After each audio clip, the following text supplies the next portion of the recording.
శివాలయాలన్నీ శివుడు కొలువై ఉన్న మందిరాలే అయినప్పటికీ కొన్ని శివాలయాలకు మాత్రం చెప్పుకోదగిన ప్రత్యేకతలు ఎన్నో ఉంటాయి. అలాంటి శివాలయాలలో ఇప్పుడు మీరు తెలుసుకోబోయే ఈ శివాలయం కూడా ఒకటి.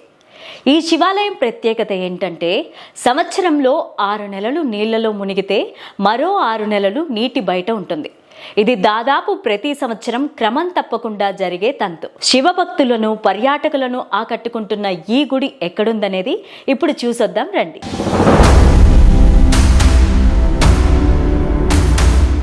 అది నీలకంఠేశ్వర్ మహాదేవ్ ఆలయం. గుజరాత్లోని నర్మదా నదీ తీరంలో సత్పురా పర్వతాల మధ్య జునారాజ్ ప్రాంతంలో ఈ శివాలయం ఉంది. వర్షాకాలం నుండి ఈ గుడి పూర్తిగా నీటిలో మునిగిపోతుంది. ఆ తర్వాత 6 నెలలు గుడి మళ్ళీ బయటకు కనిపిస్తుంది. నర్మదా నది పైన నిర్మించిన కర్జన్ డ్యామ్ క్యాచ్మెంట్ ఏరియాలోని భారీగా వరద నీరు ఉప్పొంగి రావడమే అందుకు కల కారణం. ఎండాకాలం ఆరంభం అవుతుండగా క్యాచ్మెంట్ ఏరియాలో నీరు తగ్గి గుడి బయటకు కనిపిస్తుంది. తరతరాలుగా ఒక్క సంవత్సరం కూడా మిస్ అవ్వకుండా ఇలాగే జరుగుతుండడంతో ఇది ఆ దైవ మహిమే అనేది స్థానికుల విశ్వాసం.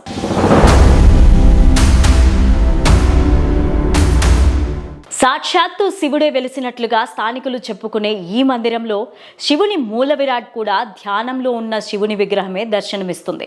అందుకే శివాలయం నీటిలో మునిగినన్ని రోజులు సాక్షాత్తు ఆ పరమశివుడే కైలాసం నుండి దిగొచ్చి ఇక్కడ ధ్యానం చేసుకుంటాడనేది భక్తుల విశ్వాసం. నీరు తగ్గి శివాలయం కనిపిస్తుందంటే ఆ శివుడు ధ్యానం ముగిసిందనేది ఇక్కడ భక్తుల విశ్వాసం. శివాలయం నీట మునిగినప్పుడు కూడా బోట్లలో వెళ్ళి దూరం నుంచి ఆలయాన్ని దర్శించుకొని వస్తూ ఉంటారు. అయితే ఎట్టి పరిస్థితుల్లోనూ బోట్లు దిగి ఈత కొట్టకూడదనే నియమం కూడా ఉంది. ఎందుకంటే నర్మదా నది పైన నిర్మించిన ఈ కర్జన్ డ్యాంలో మొసళ్లకు కొదవేం లేదు. అందుకే ఈ నీటిలో ఈత కొట్టే దుస్సాహసం చేయకూడదు. సూర్యుడు అస్తమించే సమయంలో సూర్యుడి కిరణాలు నీటిపైన పడడంతో నీరంతా పసిడి వర్ణంలోకి మారిపోతుంది. చూడ్డానికి ఆ దృశ్యం ఎంతో సుందరంగా కనిపిస్తుంది.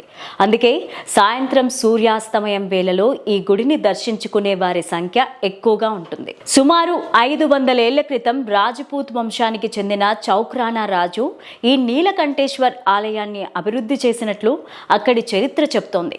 గుజరాత్లోని ఇలా ప్రతి సంవత్సరం నీట మునిగే దేవాలయాలు మరో 2 ఉన్నాయి. అందులో ఒకటి స్తంభేశ్వర మహాదేవ్ టెంపుల్ కాగా నిష్కలంక్ మహాదేవ్ టెంపుల్ మరొకటి. కైంబే పట్టణానికి సమీపంలో అరేబియా సముద్రం ఒడ్డున స్తంభేశ్వర్ మహాదేవ్ టెంపుల్ ఉంది. భావ్నగర్లో నిష్కలంక్ మహాదేవ్ ఆలయం ఉంది. ఈ 2 శివాలయాలకు కూడా శివభక్తుల తాకిడి ఎక్కువగానే ఉంటుంది.